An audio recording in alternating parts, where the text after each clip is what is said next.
Okay, so we're going to go through what it takes to be a professional footballer, the challenges of becoming a professional footballer. So we'll look at some statistics, guys, first of all.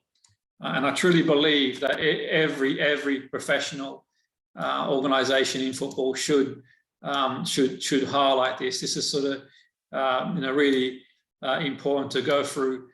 To be a professional footballer isn't easy at all. And if you look at the stats, guys, here, okay, in the UK, so according to research, the research I've read from all young people who play in academies at the age of 9, fewer than 1% will make it professionally and level of the game. So fewer than 1%, the research suggests. This is in the UK. I can't speak for anywhere else here alone.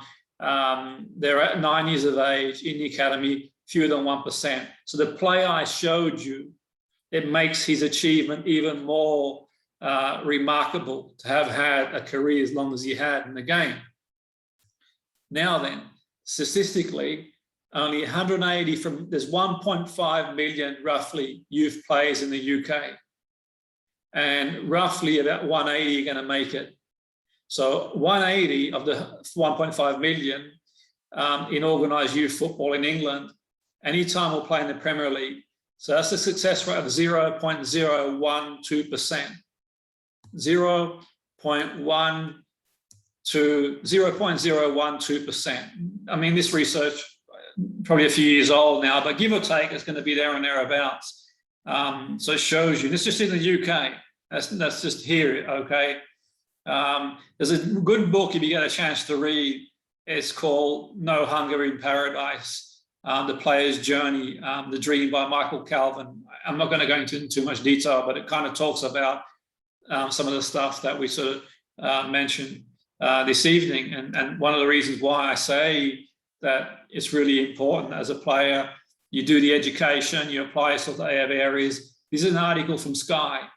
Okay, and the article from Sky suggests that any one time there are about 10 to 12,000 boys in football youth development system. I don't know from a female perspective. I haven't seen the research, but I can look for it for our female players. But this is giving you an idea. And those entering academies at the age of 9, less than 0.5% will make a living from the game. So before we talk about the Premier League, now just the living in general. Of the 10 to 12,000 in the youth development system, about 0.5 will make a living in the game. Once again, it sort of shows how remarkable the achievement was. Now, what you can do is think, why can't I be the 0.5%? And you've got to think to yourself, you've got to really seriously think and reflect, guys, what's it going to take for me to get into that 0.5%? Where am I? Which is why we cover every variable. Every variable we cover and look at everything, every stone we unturn here to give you the best chance, because a lot of you want to go as far as you can. But let's not pretend this and this. You've got to think, well, why not me? Someone's got to do it. A great example, and these sort of the timing of these things, you got, but I don't know if Valparto's in the squad for Roma this evening. I don't know what the stats are in Italy compared to the UK. I imagine it's similar, but it shows it can be done. If you train hard, you dedicate yourself, and you're really focused, okay? And that shows how hard it is to get there, and how, you've got to really congratulate players who do that, who get there. But you give it your best shot.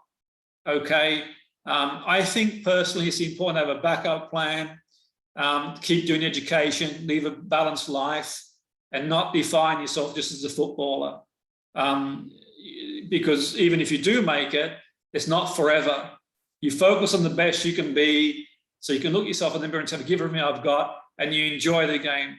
There's some key things to think about. Now, the backup plan, some people might say to me, well, Jim, the backup plan or backup plans, they might argue if you don't go all out, subconsciously you think, well, maybe I won't make it. And fair enough, they have a point, but at your age, time is on your side and it's about negotiating with your family, with yourself, and thinking, okay, well, maybe I will go all out. If I'm 16, 17 years of age and I take 2 years of my life and I go all out and I focus on that, if I make it, great. If I don't, I can look at myself in the mirror and say, I've given it all. Then you still can rebuild yourself and sort of go into different careers like other players do. But equally, all that said and done, I think it's important to sort of, think of other things you enjoy doing too. But that's for each individual to decide. Education's key. For as long as I've been in the game, I always encourage the players to do education. I'm not just saying education in school and college, albeit that's important, but I'm saying in general, keep learning different things. Really important you do that. Lead a balanced life is key as well. When you train, you go all out, okay? But you lead a balanced life. And what I mean by not defining yourself just as a footballer is your self-worth doesn't come as a footballer. Your self-worth, you're a valuable person, irrespective of whether you end up playing at the highest level or not. You've got a lot to offer. Life works in mysterious ways. Sometimes we plan to do one thing and something else comes up. And it's really important that, okay, you focus on being the best version of you in different areas. And you can transfer the skills you learn, from here. We've seen players who've come through this academy and other academies, and maybe they go on and sort of do a degree, a master's, they become trainer, they become something else. And I'm not suggesting in 1 minute, what you do going forward. What I'm saying is that it's really important that, okay, it doesn't matter what we do. We don't want to define ourselves by one thing. If you think you're going to be, if you think it's all about being a professional footballer, that's going to be the promised land and everything's going to sort of, then that has its own inherited issues. Okay, the key is to sort of have a balance and a sense of self-worth, knowing you're valuable, irrespective of whether you are or you're not, and that's sort of key. All we can do is focus the best we can be.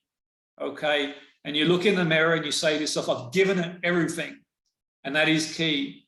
And you enjoy it. It's really important you enjoy yourself, enjoy the game, enjoy playing. You're young, and it might not make a lot of sense now, but when you get old, you look back, you'll think, okay, I enjoyed the game. That's not to say that players aren't disappointed if they don't make it. It's to say that, okay, it's okay to be disappointed, but the key thing is obviously picking ourselves up and going again, because, it's important in life.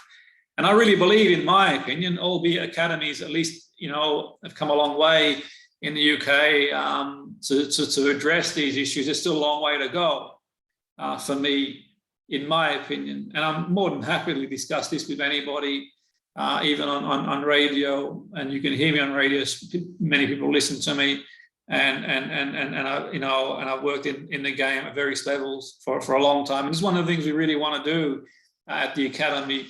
Is sort of give the best chance for you to be in that percentage, but equally develop, players and people who are the best version of themselves as well. So this is the sort of, thing to think about. You think about for a moment, what do I need to do? Am I sort of, what am I doing at the moment? And that's the key. As I said earlier before, I sort of admire you guys. You're getting up early. You've got courage, you've got determination, you're training, and you'll learn a lot from your journey. Equally, all that said and done, you sort of take what's right for you in what we suggest in terms of skill training and other stuff as well, at least on the mental perspective. But that's why it's really important that we sort of really find the variables. So we're doing everything we possibly can, physically, technically, tactically, mentally, introducing you to things like, yoga, things that we see that do work, that can be the best footballer you can be going forward. So I guess the takeaways from what I've talked about here is thinking, okay, well, how can I get myself in that sort of point, whatever percentage? What do I need to do different to what I'm doing now? But equally, on the other hand, what else can I do? And what other interests I have?